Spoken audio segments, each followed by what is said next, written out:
So it feels like we keep thinking that where health exists is in our bodies.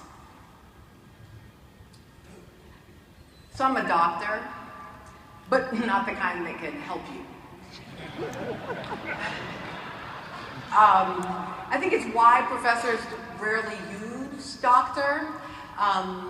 I remind my teenager to never, ever, ever call me doctor. You know, professor is fine when we're in public space. Because sometimes, you know, she's like at this point where she doesn't want to call me mom. She'll call me Melissa or something in public space. She doesn't want people to know that she's with her mother, even though we look exactly alike. So I'll say, well, don't call me doctor. People might think I can help them. So, so only, you know, Professor or MHP or Melissa or something like that.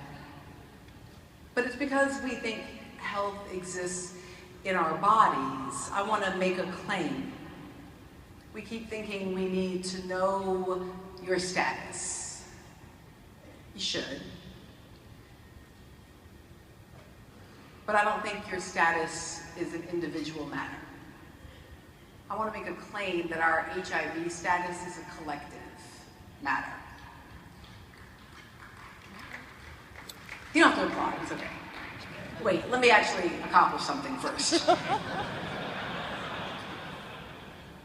When I got the call to participate today, I was told that this was an exciting time in where we are nationally. And I thought, no, I'm covering an election right now. Okay. No. In HIV, it's an exciting time.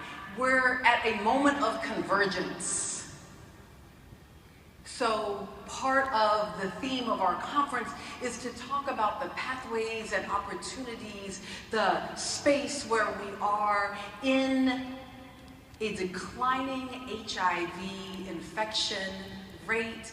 We are at a moment of possibility. Part of why we want you is the optimistic possibilities of where we are in convergence. And I was like, well, I'm down for that. I'm mixed race. I like when stuff comes together.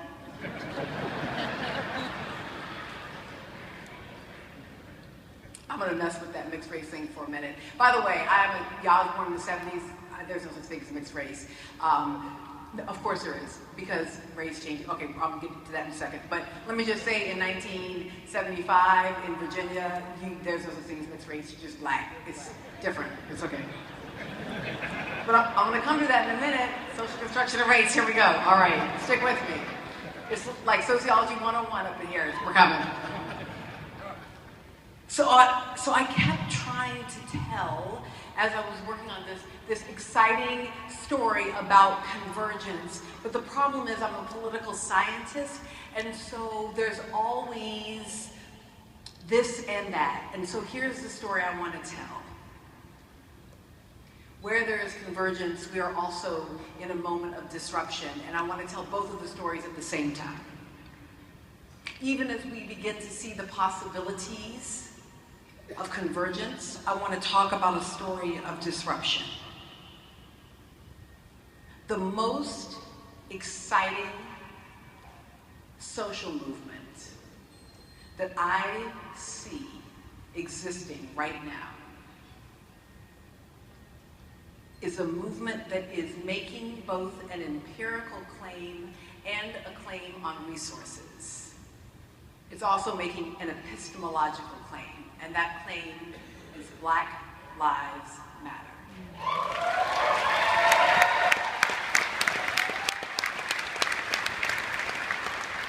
Yeah, y'all like it now, but I'm about to blow it up. Here we go. Let me play with it a little bit. Do we know what black means? Okay, I learned my lesson on this. I was #1 on the Route 100 list. I was like queen of blackness. Then Rachel Dolezal said she was black, and I was like, well, that's interesting.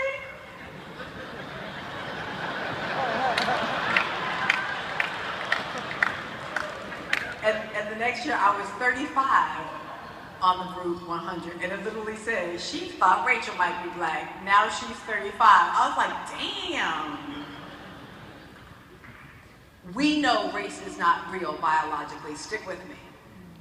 Because I want to make a claim that health is not in our bodies, that our HIV status is not individual, just as our HIV status is not exclusively individual, it is also collective.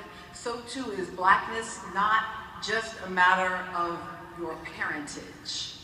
Let me make a claim about what Du Bois was actually saying at the turn of the century. Between me and the other world, there is ever an unasked question. How does it feel to be a problem? How does it feel to be a problem? How does it feel to be a problem? Let me remind you that everybody has problems. There is no amount of privilege, no amount of whiteness, maleness, cisgendered, straight identity, no wealth that will keep you from having problems. If you don't believe me, recall that Steve Jobs died young. It is the human condition to have problems. What Du Bois says is that to be black is to be a problem. See the distinction between having problems and being a problem? How does it feel to be a problem? To have your actual physical self be a problem. That every time that you enter into public space, you are considered infectious.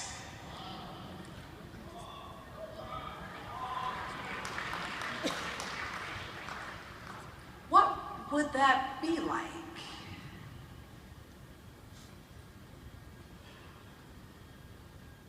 Jim Crow laws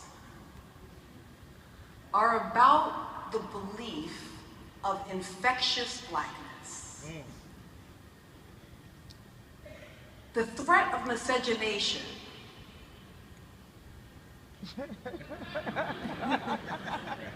little mixed girls like me.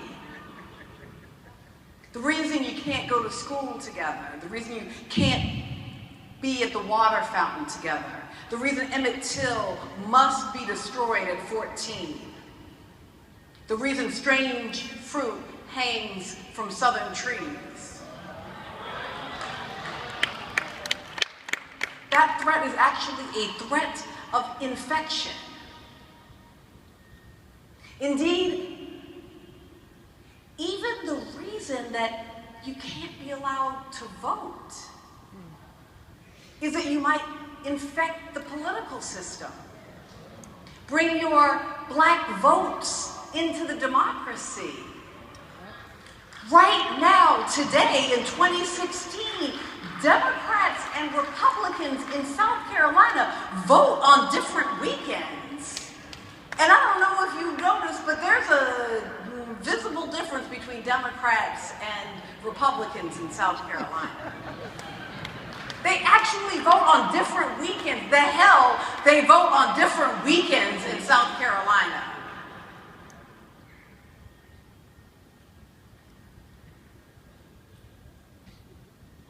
What would it be like if your body was a problem? If it was infectious? Let me expand your definition of blackness for a moment. I don't mean to suggest that everybody has the same history of enslavement in the American South. But let me just point out, neither does President Obama. So if you're going to start throwing people out of blackness just because they people wasn't enslaved in the American South, out goes Barack.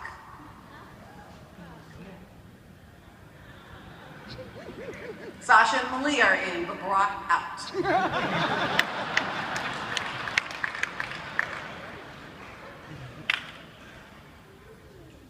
Expand your definition of blackness so that everybody with a problematic body, all those bodies that crossed a border or a border crossed them and now are fundamentally problematic, all those bodies with a uterus, problems. All those bodies that present with one gender but want to use a different bathroom. North Carolina, raise up, Petey Pablo, HB2, problem. All those bodies that need access, problems. All those queer bodies, problems. All those undocumented problems, all those undocumented bodies, problems.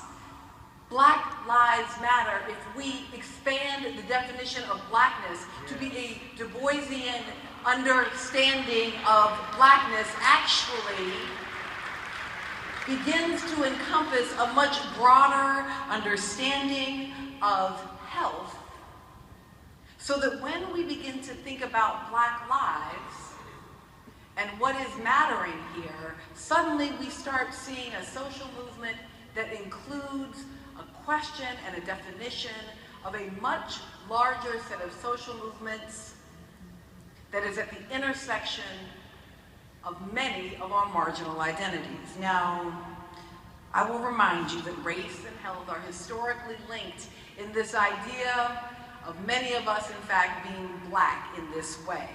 That this notion of infectious, unsanitary identity, this idea that we could, in fact, make democracy dirty, go back to those very first statistics. That even as the numbers are coming down of new HIV infections, who are the people who continue to be most likely to experience a new infection? We say it in these bizarrely clinical terms. Young Black men who have sex with men. Say that. I just don't know who that is. Right. Because it's just such a strange way to say it. So I just have to keep thinking of it as people who love Black boys. People who love Black boys. I keep thinking about what we're talking about here. Young Black men who love other young Black men, and young Black women who love young Black men, and the families who love young Black men and are, us. Oh shit, us again. Oh shit, us again. Because then suddenly I know who we're talking about, and oh, us. Oh, Jonathan, my brother. Oh, shit, cynic, Arsenault, my guy, right.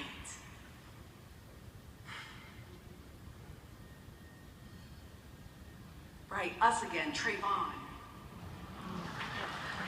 Oh, Jordan, right, shit, Rakia. Idea, Miriam, Renisha, Mary, Tamir, Walter, Sandra, fuck, Alton, Philando, us again. Black Lives Matter, say her name. The vulnerabilities that we have defined as the Black Lives Matter movement over and against the state look like one thing, identified and claimed primarily as these interactions on the street vis-a-vis police officers. And we identify those because they are because we see our tax dollars at work when they're uniformed. When people ask about, well, why not talk about black-on-black crime? A frustrating term because we rarely, for example, think of World War II as white-on-white crime, but you know.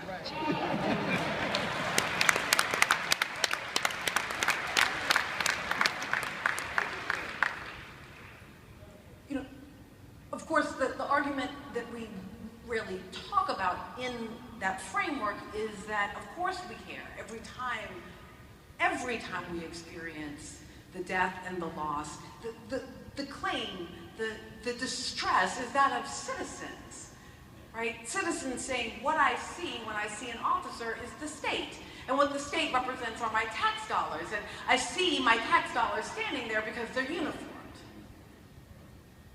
The dis-ease, the health status, the sickness and illness that I am identifying is the sickness of my democracy.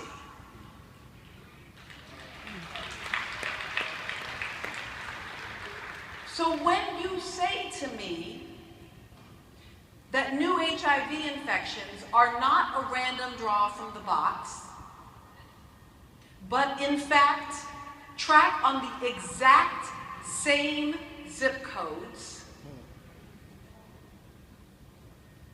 on precisely the same vulnerabilities as all of these other illnesses in our democracy, whether they are those that we recognize as health disparities, whether they are in the health of our children's capacity to breathe clean air and drink clean water and go to reasonable schools and walk down safe streets,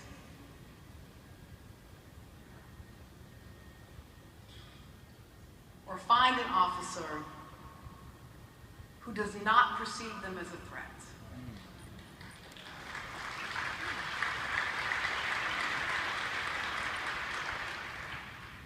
Then what I'm saying to you is,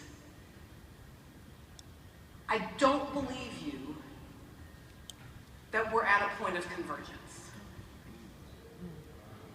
Because I don't think you can fix that problem with pharmaceuticals.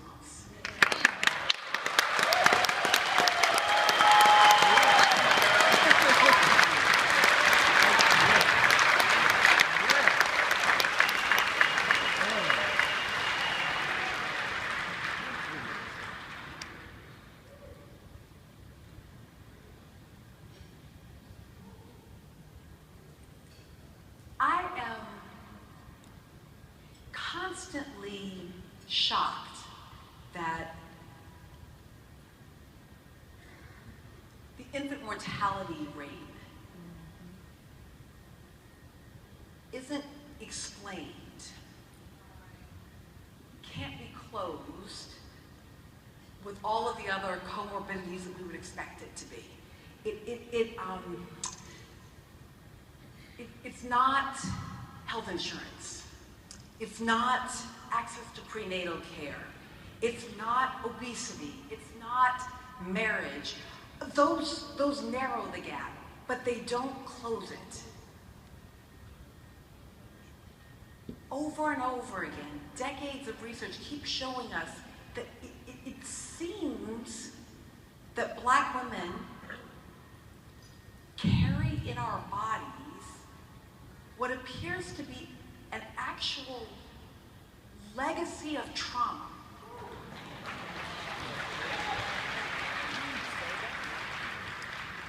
And so I spend a lot of time talking about the social construction of race, that race is not real, that we have to expand our definitions of blackness, that when I say Black Lives Matter, I don't mean just Black, I mean all of us who live in these problematic bodies.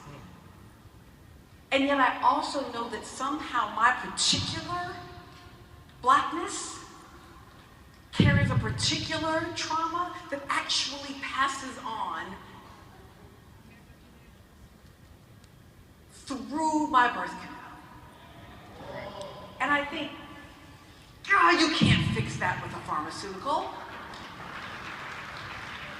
That's an actual social justice problem. So, here is the good news.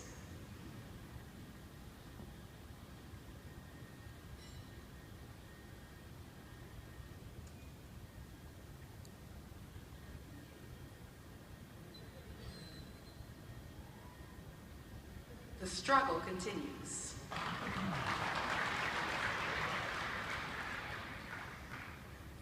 I'm the 5th child in my family. When I tell you that President Obama's story has nothing on me in terms of quirkiness, nothing. My father was college roommates with Stokely Carmichael at Howard University. My mother is the 4th child in a family of Latter-day Saints. Graduated from Brigham Young University in the mid-1960s. Wrote stories in her school newspaper about Mormon womanhood. Then went on and got radicalized in graduate school for sociology. Wrote her first book, was a small pamphlet in the late 1960s called How to Have Intercourse Without Getting Screwed.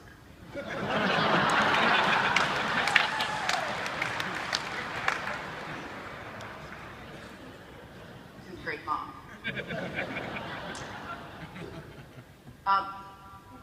My dad, so my birthday is coming up in a couple of weeks, and I will get a card from my father, as I have every birthday of my entire life. In that card will be some money. I know exactly how much money will be in the card. $43.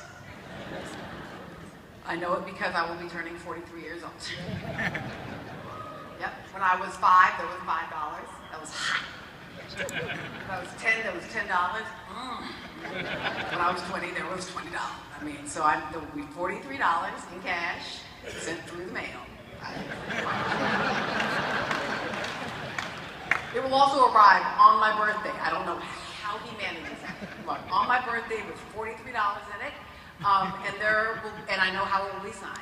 And it will be signed, as has every card my entire life, including when I was 5 years old, and it will be signed, "The struggle continues." Dead. Again, at 43, great. When I was 5,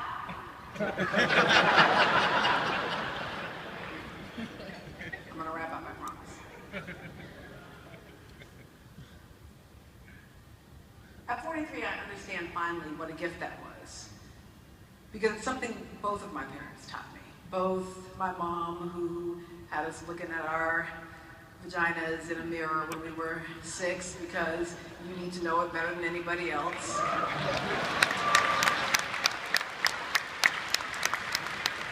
And my father, who at 6, you know, wasn't about like, I love you, I mean, sure, whatever, but the issue is the struggle continues. And put aside, you know, 2 of those $6.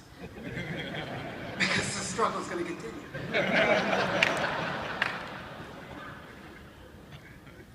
The gift from both of them was this. Nobody promised you that you got to live during the part of the revolution when we were winning. Maybe you'll get to see some wins, maybe not. Maybe you'll get to see wins you never even imagined. I can remember sitting there during the 2008 election thinking, I didn't even want a black president. Like, I wasn't even thinking about that. Shit is hot. Great. Wow. I can remember thinking the same thing about marriage equality. I didn't really like marriage. You know, I mean, I like my husband, but like the whole institution, yeah. But I cried like a whole thing about it. It was great. So you might get some big wins. You might have extraordinary wins. You might also for the inauguration of President Trump. You might. Hey, look, steel yourself, people. The struggle continues.